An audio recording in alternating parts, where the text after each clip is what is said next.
What if some of the foods you reheat every day could make you sick without you even realizing it? Not because the food itself is bad, but because of how it's handled before and after you reheat it. For most people, reheating leftovers feels completely normal. You cook once, store it, heat it the next day. Simple, convenient, something millions of people do daily.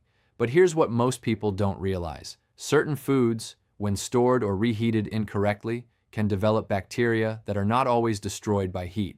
And in some cases, the problem doesn't come from the reheating itself. It comes from what happened before. I've seen patients come in with symptoms like stomach discomfort, nausea, digestive issues, and they had no idea it could be linked to something as simple as reheated food.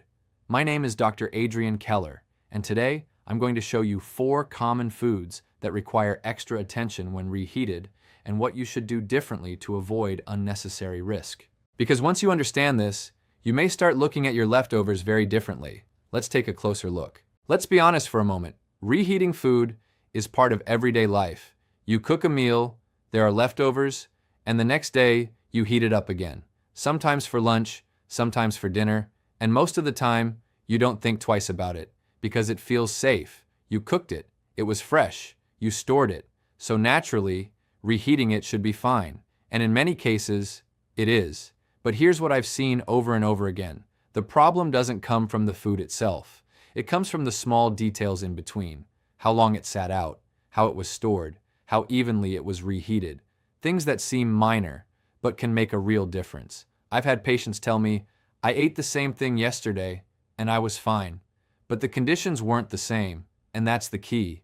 Because when it comes to food safety, it's not just about what you eat, it's about what happened to it before you ate it. Now let's look at one of the biggest misconceptions that leads people to overlook this completely. One of the biggest misconceptions is this: if I reheat food, it's safe. It sounds logical. Heat kills bacteria, so reheating should solve the problem. But that's not always the case, because the issue is not just whether bacteria are present, it's what happened before you reheated the food. Some bacteria can produce toxins while the food is sitting at the wrong temperature, and once those toxins are formed, reheating may not eliminate them. So even if the food is hot, the problem can still be there. I often explain it like this: reheating can reduce bacteria, but it doesn't always reverse everything that already happened. And that's why timing and storage matter so much. Not just the final step, but the entire process. Because when food is handled properly, reheating is usually safe. But when small mistakes happen along the way, those risks can increase. Now let's understand what's actually happening behind the scenes, because once you see that clearly, everything else starts to make sense. So what's actually happening behind the scenes? It comes down to temperature and time.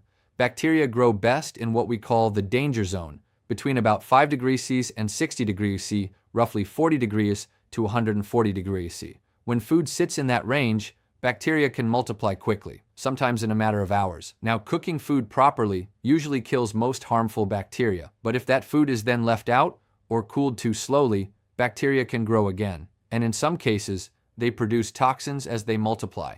That's the key detail many people miss, because when you later reheat the food, you may kill the bacteria, but not necessarily the toxins they left behind. I often explain it like this: heat can remove the problem, but not always the evidence it left behind. And that's why storage matters just as much as reheating. Because once food has been kept at the wrong temperature for too long, the risk isn't just about bacteria anymore, it's about what they've already produced. Now let's look at the first food on our list, because this one surprises a lot of people and is extremely common. The first food is rice, and this one surprises a lot of people, because rice seems simple, safe, basic, something we eat all the time. But rice can carry a type of bacteria called Bacillus cereus. Now this bacteria is often present in raw rice. Cooking the rice usually kills the active bacteria. But here's the issue: it can leave behind spores, and those spores can survive the cooking process. So if cooked rice is left at room temperature for too long, those spores can become active again. They multiply and begin producing toxins. And as we mentioned earlier, those toxins are not always destroyed by reheating. I've seen cases where people reheated rice thinking it was perfectly fine, only to experience symptoms like nausea, stomach discomfort, or digestive issues shortly after. Now, this doesn't mean rice is dangerous. It means it needs to be handled properly. Cook it, cool it quickly, and store it in the refrigerator. Because with rice, the problem isn't reheating. It's what happens between cooking and reheating. Now let's move on to the next food, because this one is even more common and often handled in ways that increase risk. The next food is chicken, one of the most widely consumed proteins, and also one that requires extra care. Now, when chicken is cooked properly, it is safe to eat. But the problem begins when it's stored or reheated incorrectly. Chicken can carry bacteria like salmonella if not handled properly. Cooking usually eliminates that risk. But if the cooked chicken is left out or not refrigerated soon enough, bacteria can grow again. And when it comes time to reheat it, another issue appears: uneven heating, especially in microwaves. Parts of the chicken may become very hot, while other areas remain cooler, and those cooler spots can allow bacteria to survive. I've seen people reheat chicken quickly, just enough to make it warm, without realizing that it hasn't been heated thoroughly, and that's where problems can occur. Now again, this doesn't mean reheated chicken is unsafe. It means it needs to be handled correctly, stored properly, and reheated evenly until it's fully hot throughout. Because with chicken, it's not just about reheating, it's about making sure the entire portion reaches a safe temperature. Now, let's move on to the next food. This one is less obvious and often misunderstood. The next category is leafy greens, foods like spinach, kale, and other similar vegetables. Now, these are some of the healthiest foods you can eat, rich in nutrients, vitamins, and minerals. So why are they on this list? It comes down to how they behave when cooked, stored, and reheated. Leafy greens naturally contain compounds called nitrates. On their own, these are not harmful. But under certain conditions, especially when food is stored improperly or reheated multiple times, those nitrates can be converted into nitrites. And in some situations, nitrites can further form compounds that are not ideal for your body. Now, this doesn't mean reheating vegetables is dangerous. The risk comes from leaving them out too long, reheating them repeatedly, or storing them improperly. I've seen people cook a batch of vegetables, leave it sitting, then reheat small portions multiple times, and over time, that increases the chance of unwanted changes. Again, this is not about avoiding these foods. It's about handling them correctly. Cook, cool, store properly, and avoid reheating the same portion multiple times. Because with leafy greens, it's not just about nutrition, it's about how they're managed after cooking. Now let's move on to the final food, and this one is something many people leave out without thinking twice. The final food is potatoes. Simple, common, and found in almost every kitchen. But like the others, the issue is not the potato itself. It's how it's handled after cooking. Cooked potatoes, if left at room temperature for too long, can create conditions for bacteria to grow. In particular, when they are wrapped or stored in ways that limit airflow, the environment can become ideal for certain types of bacteria. I've seen people cook potatoes, leave them on the counter for hours, then store them later, and reheat them the next day. And in many cases, nothing happens. But when the timing and conditions aren't right, the risk increases. Just like with rice, the problem is not reheating, it's what happened before the reheating. Now again, this doesn't mean potatoes are unsafe. It means they should be cooled relatively quickly, stored in the refrigerator, and reheated properly, because when handled correctly, they're perfectly fine to eat. But when left out too long, they can become a risk without you realizing it. Now, let's look at one of the biggest mistakes people make, because this applies to all the foods we've talked about.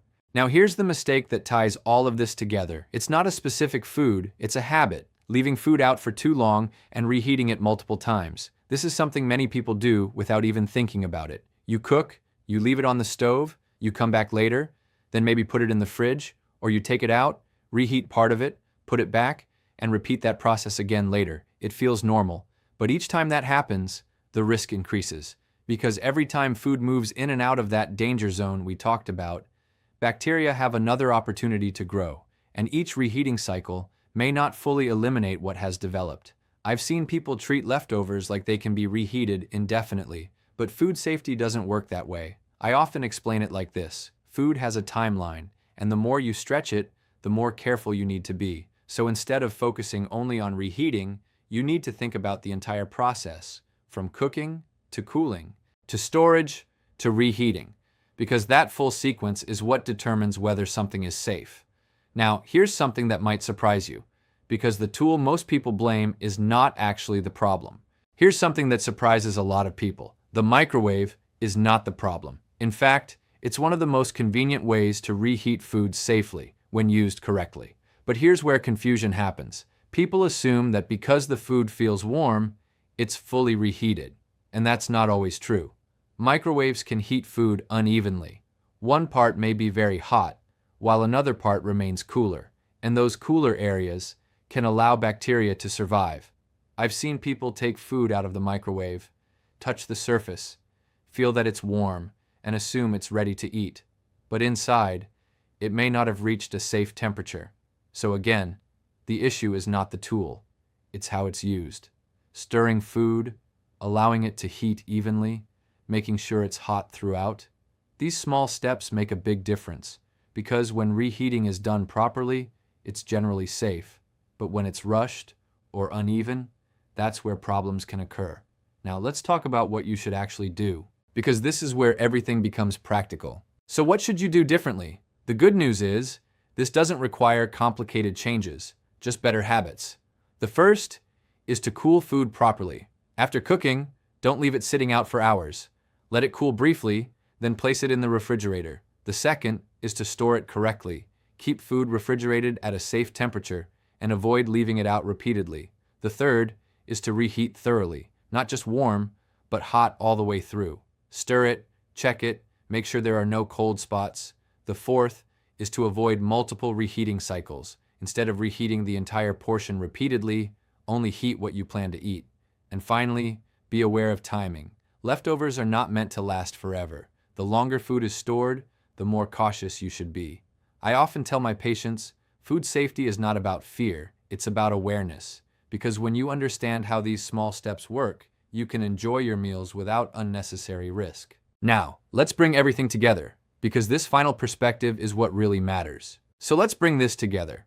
Reheating food is not dangerous on its own. It's something most people do every day. But as we've seen, the risk doesn't come from reheating itself. It comes from how food is handled before it ever reaches the microwave or the stove. We talked about rice and how bacteria can develop if it's left out too long, chicken, and the importance of proper storage and even reheating, leafy greens, and how repeated reheating can change their composition, potatoes, and the risk of leaving them at room temperature.